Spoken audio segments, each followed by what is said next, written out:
Oh, wait, hang on. Holy cow. That seat can go down. It goes down?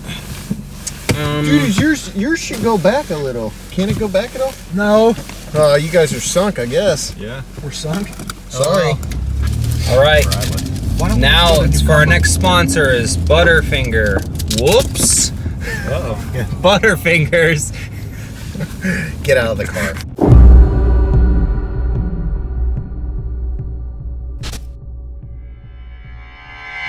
Apparently there's a witch buried there that supposedly cursed the whole town. Like, it sounds like scary stories to tell in the dark. Yeah. Like, it's literally the same plot. Like, supposedly in the 1800s, there was this woman, and her father paid an Irishman to do something. They're in trouble. I don't know what it is. It just said paid the Irishman to make a scene at her place, whatever that means. And then in the process, she dies, right? So they bury her in this graveyard, and the grave plot for the family has chains across it with little all-seeing eyes like the Illuminati. And so now there's a legend that says that at some point the whole town is cursed, and when she comes back or whatever, the town will be doomed, and everyone who ever wronged her. And there's some other way that they're connecting these little eyes, because there were like 12, I could have that wrong. There are 12 amulets or whatever, like attached to these chains. Yo, this is kind of creeping me out. Yeah. No, Well, because weird. of Adrian's nightmare. What? So Adrian, guys. no, I'm dead Come serious. on. So Adrian's nightmare was that it was like everything was totally normal. We're having a normal day. We go out, we do something, we come home, we go to bed, and we're laying in bed, and suddenly I sit up and I started strangling her. And as I was strangling her, the door flew open and there was some woman standing in the doorway. This was her dream last night? Yeah. The one where she woke up and was like, oh! Was she freaking kidding That's me? so weird. This witch isn't in Wadsworth. No, but that's the weird thing is... But so she knows that we're showing up. These amulets that they have, there were 12 or whatever arbitrary number, but now there are only like 2 or 3.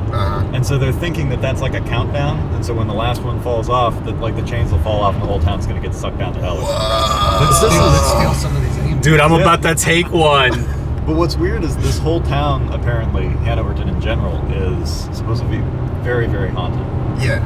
And I didn't know how haunted it was supposed to be prior to this, but apparently people like see crap flying out of stuff all the time.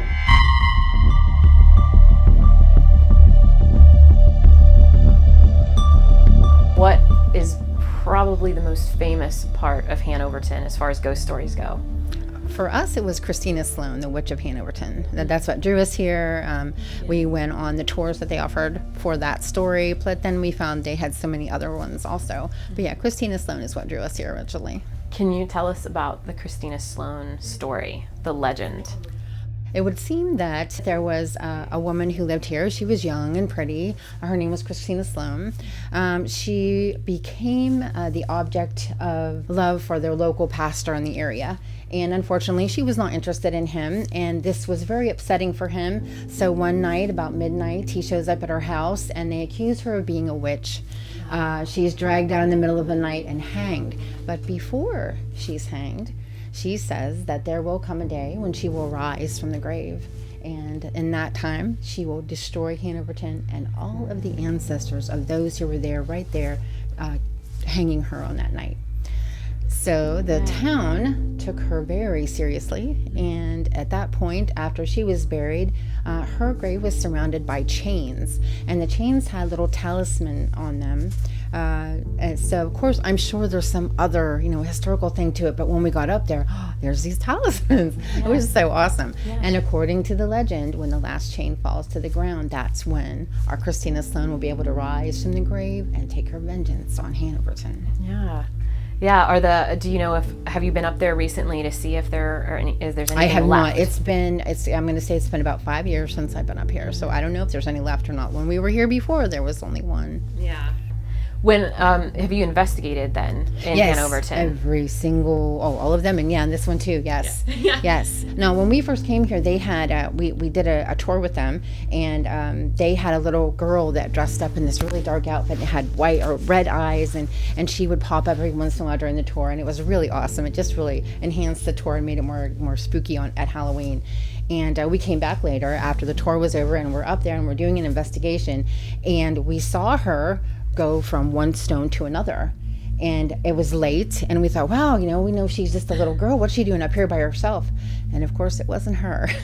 So we spent probably an hour trying to, we went all around looking for whoever might have been up there at the time. Initially, we were looking for her, and then we never did find anybody. So we went back a couple of times after that, hoping to have that happen again, where we watched someone walk from one stone to another, but we never caught that again. Did the shadow person manifest like off the side of your vision, or was it really plain? You could see it. That's why I said everybody that saw it, and it was everybody that was facing in this direction, thought it was her, or thought it was that little girl, and we couldn't believe. We thought, oh, she followed us up here, and that is not how it was. So. Can you actually describe what a shadow person is? Sure. There are, or so they say, theoretically, there are 3 kinds of shadow people. There is a formless dark mass. There is a hooded person. They look like they're wearing a dark hoodie and you can't see their face. And then there's the Hat Man. And I have thankfully never had an encounter with the Hat Man. I hear that one is, you walk toward the Hat Man and he'll walk right back toward you. But I have had an experience with a formless dark mass, and I have seen the hooded dark figure before. Anything else happen during your investigations there? We did. We got an EVP up there. We had heard later, when we went up in the later years, they discovered that she had, it was very possible that it was another daughter that Mr. Sloan had that had mental disability. And she was buried in an unmarked grave, also in that same area with the chains. So we were trying to work in that area one night, and we got an EVP that said, it's Christina. And that was really awesome. And I wish I had that one, but that was another one of my crew members. So yeah, that we got that too. That was really pretty cool. We did that, so.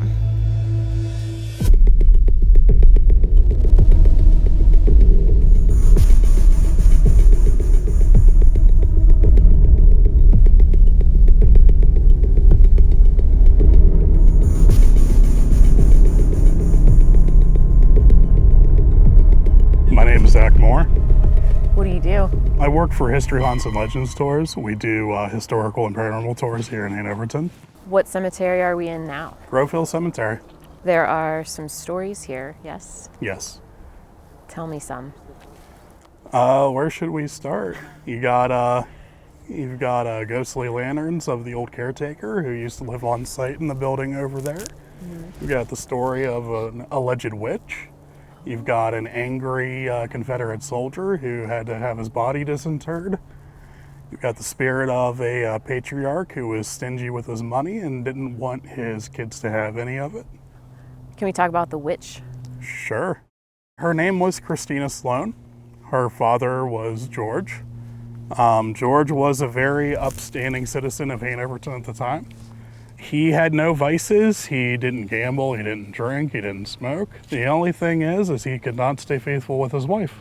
During one of these encounters with one of the ladies of the night of the town, he ended up procreating a child named Christina, who was named after his legitimate daughter named Christina. Oh, that's thoughtful. Growing up, she was actually abandoned around 17 to 19 years old that we know of, and basically left to fend for herself.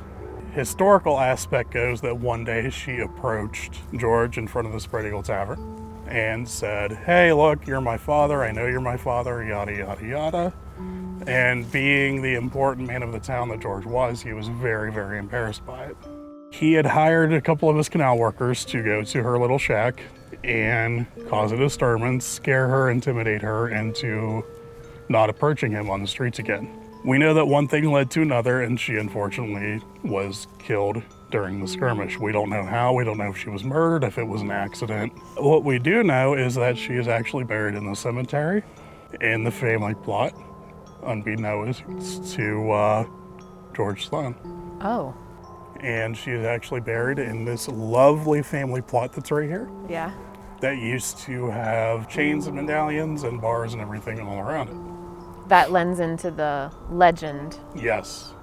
They called her a witch and used that as an excuse to basically execute her. She was allegedly hanged up here in the cemetery, thrown in an old pine box, and just dumped in the ground. Whereabouts in the family plot is she? Right here in what would be the southeast corner. Is it Now, have they done any type of like ground penetrating Yes, stuff? a long time ago, they did bring LiDAR up here whenever they were investigating the story and the legend and everything. There is definitely a body right in here where it sinks down.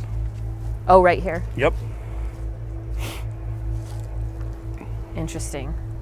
What happened to all of these Weathering. weathering? Where are the medallions? The last one actually fell September of 2019.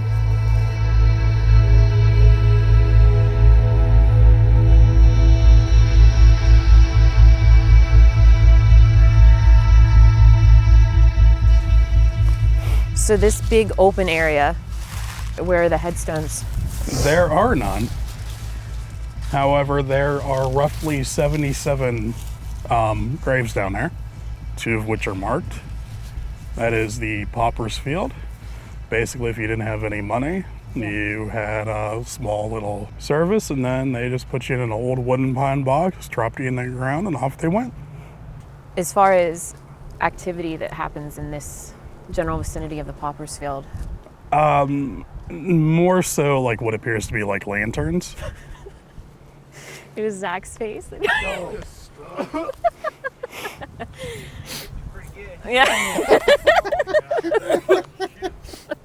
I could tell this wasn't gonna. What is that? That's a manure. It's manure. That's not manure. It's just manure. Oh, there is a pig farm. Mark, he's like, this is why I have my mask.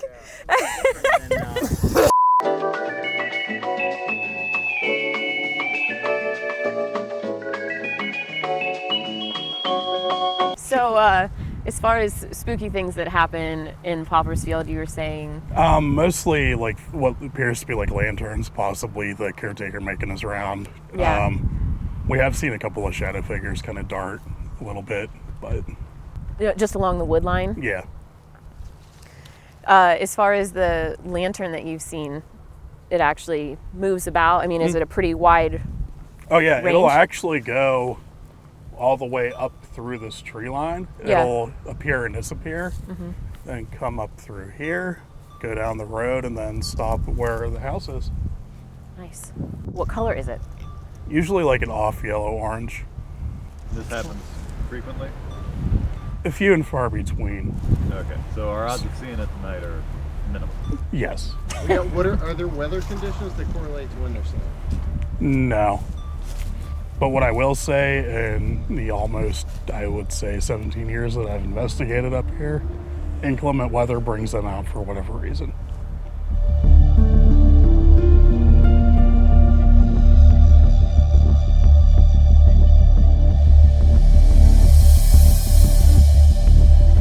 So this is when you do your tours and we walk up this hill, this is the first place that you stop.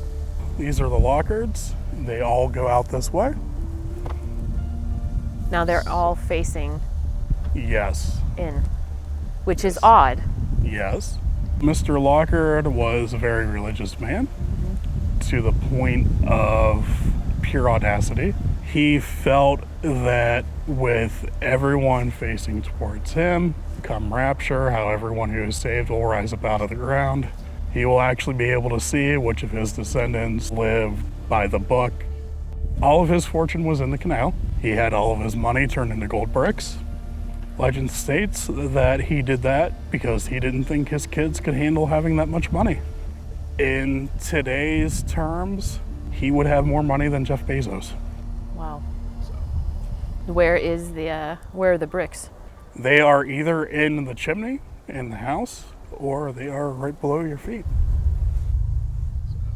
So what happened here as far as paranormal activity that you had seen? My wife and I were up here just doing a ghost hunt one night, and we were sitting right here. I was like, wouldn't it be weird if someone was standing behind us? And she just kind of started. She was here, I was here. She just kept reaching around, snapping pictures. And sure enough, in one of the pictures, about 5 minutes later, a very giant shadow man just standing right here. Plain as day, can't deny what it is. I've tried to recreate the photo numerous times to the point where I actually started offering $100 on the tours to anyone who could recreate it and prove that it's not paranormal. Right. So. And you still have your $100. Yes. It's my life savings.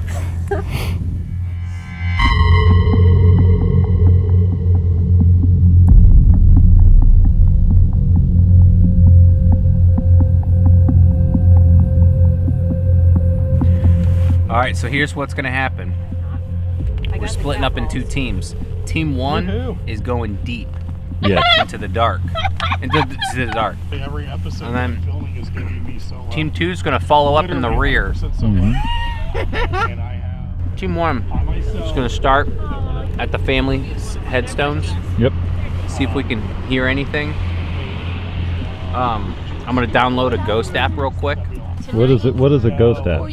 The ghost app allows for you to conjure ghosts.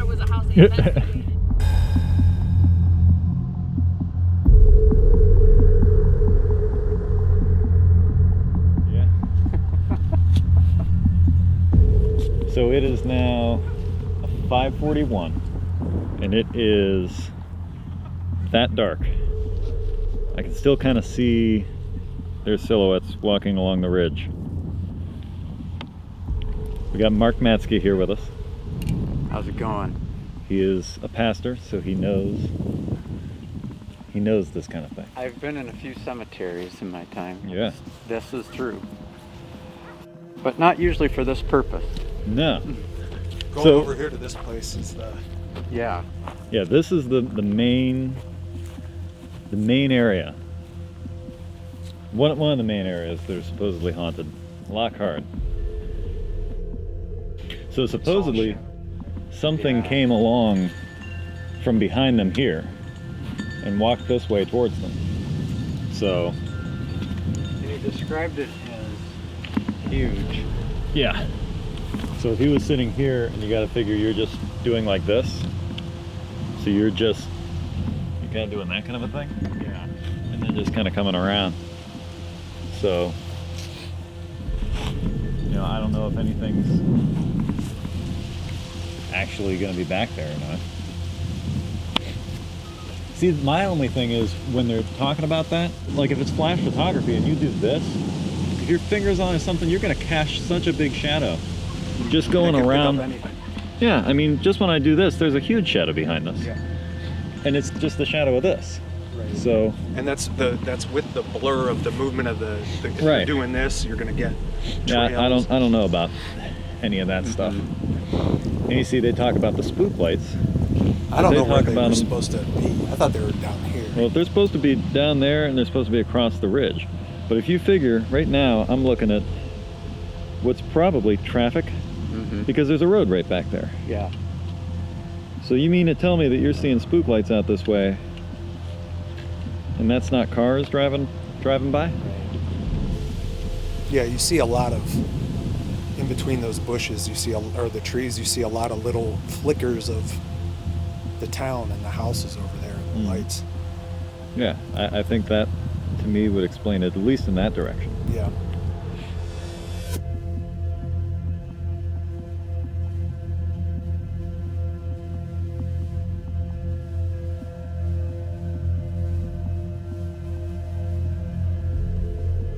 So what did they see down this way?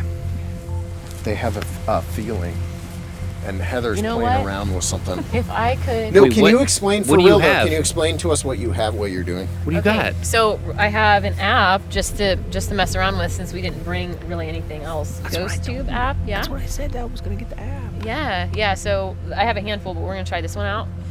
It should go through a dictionary and give us words if something can tell us anything. Manipulate the app, because the idea is that spirit can manipulate energy. So our tour guide earlier, Zack, hates these things. He thinks that they're worthless. But I think the idea is if spirits can manipulate energy, then they should be able to go through an app and pick out a word. No? Yeah? Okay. Yeah, great. Yeah, the sky's beautiful. Okay. We going in the woods? No, we're not going in the woods. Why not? I'm going in the woods. You're not going in the woods. Oh my goodness. Where does that go? That's just the town. That's literally the town right there. Why is it quiet? Why does it sound like a woods? It's fine. Turn it down. It's down as far as... Ghostly wood knock. Ew. You seen shadow people? Cars. No, for real, there is a way. Oh, I'm dummy. I was like, oh my gosh, I gotta... Wait, I'm picking up a light on this. Where? Right here. Whoa. Wait, do you think it's the reflection? Yeah. I don't think so. Look, there's no reflection. But you can see it here. You think it's the infrared reflection? Where? Oh, yeah. There. You think it's the infrared reflection? Maybe. It's weird. Walk toward it. Just walk toward it. You walk toward it. Yeah, let's real watch it. Oh, wait, where'd it go? Oh, my ankle. Oh, it's gone. Wait, what? Like, in a way, I can totally understand how people get spooked out being up here at night, because it's incredibly dark. Yeah. When you're away from the city, and sound carries really well out here too. I mean, there's a pig farm over there. Mm-hmm. So I don't know, man. I feel like there's a reasonable explanation behind most of what's going on in the cemetery. Yeah. When you're in a graveyard, I think that it's natural to be occupied with thoughts about your own mortality. So you're thinking about some of those ultimate sort of things. There's a line of thinking, that says that a ghost, for example, like you would potentially see in a graveyard, would be a disembodied spirit of somebody who's died and passed on. And then you have demonic or the evil spirit being a feature of many of those stories, which is very strange in one sense, because as a Christian pastor, my sense of the life and death issues is that upon death, your soul goes to one of two places. Right. And the idea that you're kind of stuck in limbo is really kind of foreign to a biblical worldview. On one hand, the idea that there are demons lurking in the dark in a graveyard isn't something that I'm concerned about, because I don't think that's how it works. That's not to say I don't think there are demonic forces, but I think those are more things that you can let into your life by opening yourself up to them by the use of various means. Ouija board probably being the most famous, and other things like the so-called spirit boxes and so forth. When a person does that, then they do, I think, invite spiritual presences into their life that they probably don't have the tools to handle. But the idea that there's demons lurking around and they're just going to try to leap into you and possess you, that's not something that I think a normal person just being out here tonight would have to worry about. Yeah, see, I'm of the same opinion. Yeah. I do think it's interesting, though, Hollywood will usually portray those kind of things. And the one thing that, oddly, I think the vampire genre gets correct is, well, you have to let me in. You have to invite me in. And it's not to say that Satan doesn't go where he isn't wanted. I mean, he kind of makes his business out of doing that, but he can't really influence in that direct way, we would say, unless you're like, hey. Right. So that's kind of why, to me, the whole idea of, you go out here, if you've got a spirit box or you've got a Ouija board or something. Yeah, Ouija board's Hasbro. Most likely you can get away with that. But, if you're asking pointed questions, you're looking for something, you're not going to contact the spirit of, old Richard or whatever over there, but you'll get something else. Yeah, you will. And I think there's certainly a case to be made for you're not, like you said, you're not talking to Richard per se, but you could be deceived at first. Right. By something, an evil spirit or a demonic force even that portrays itself in a certain way to grab one's attention, to start you down the path of thinking, well, maybe I am now in contact with my loved one, when in fact I'm being deceived and led away from the more core principles of Christian faith, anyway. And I think that's always the sensitivity, is that a person becomes fascinated and then obsessed with things that might be called occult. One of my favorite quotes on this subject is by the author C.S. Lewis, who said something to the effect of, when it comes to the demonic or Satan, there's really two mistakes that people make.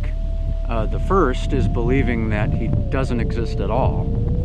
And the other mistake is getting so interested that really becomes your spiritual focus. Right. Is the forces of darkness as opposed to the forces of light. And so what he suggested, I think, was sort of a middle ground that treats these things as real and has an appropriate knowledge of them, but it's not fascination that turns into obsession. Right. And that can really cloud your judgment. Here, let's go down there and see if it's there again. That was cool. If it's not there, that could be super interesting. Oh yeah, there it is. Back? Yeah. Look, I go up. That's not my reflection. Oh, it is. It's just sitting in there. Hang on, I'm gonna try to walk towards it. It said don't. Yep, don't. The app just said don't. What? My legs just got warm, if that matters. Hang on, what? The app said don't? It did, but now it's back to listening. Wait, what did it say? Does it record? No. Yeah, the Does bank, it? the memory bank should be there Okay. to go back and look at it. All right, okay. Where's the light at? Dude, okay. Dude, that light's right on here, Heather, and you walk through it. Get that out of here. Oh, there it is. Okay. Yeah, it's so bright. Come down. Oh, wait. Keep coming. Oh, look at this, Seth. Yeah. It was the infrared. It's the infrared. Really? Yeah. Yeah, it's That's like, too it's, bad. but what's it bouncing off We of? can debunk Well, that that's in the why I was episode, trying though. to stand in front of those stones to see what it's bouncing Oh, off of. you know what? It's this one right here. It's the same one, dude. Yeah. What's that?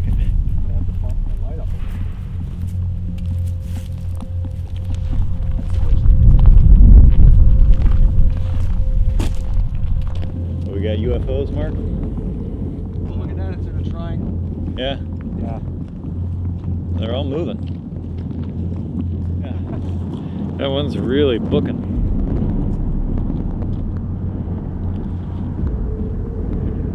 Yeah, I can hear the plane.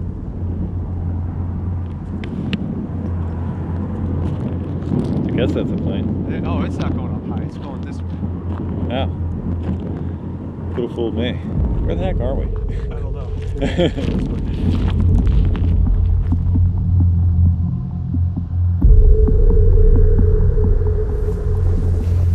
What do we got, man? Well, so far, we saw the International Space Station. What? And that was a bunch of lights and crap up in the sky. Yeah. And then we thought that Seth was a shadow man. Ooh. But he wasn't. So the night is done. The night is done. Filming has stopped and we're loading up the van. Did you see anything, Heather? I don't care. No? No. Okay. Not tonight. Not tonight. Apparently the ISS. We saw that. We saw the Something related ISS. to the photos. Yeah. Get it right now, as long as that'll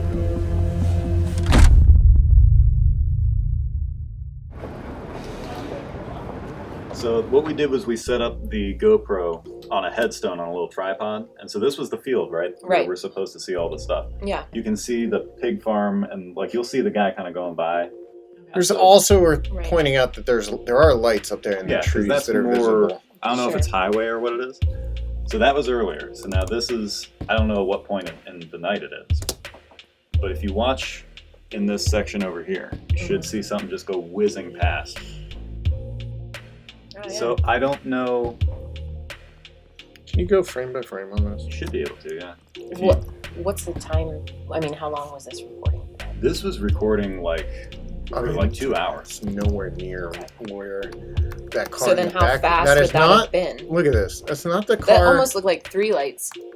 Yeah, right but there. it's just because I think that's just motion blur. Oh, just because it's moving. But so it figure comes like the out road of the was field. there, that other car was there. By the time it reaches the top, it's above the trees. Mm-hmm. So the only thing when I see it that springs to mind is lens flare. From what? Yeah, see, that's the thing. Since it's not moving. Well, the lens flare could be coming from us. Oh yeah, because We're down this way. We're walking around with a light, so it's possible that someone was pointed toward. But the thing is, that thing moves in a perfect line across the screen, which doesn't really behave like a lens flare to me.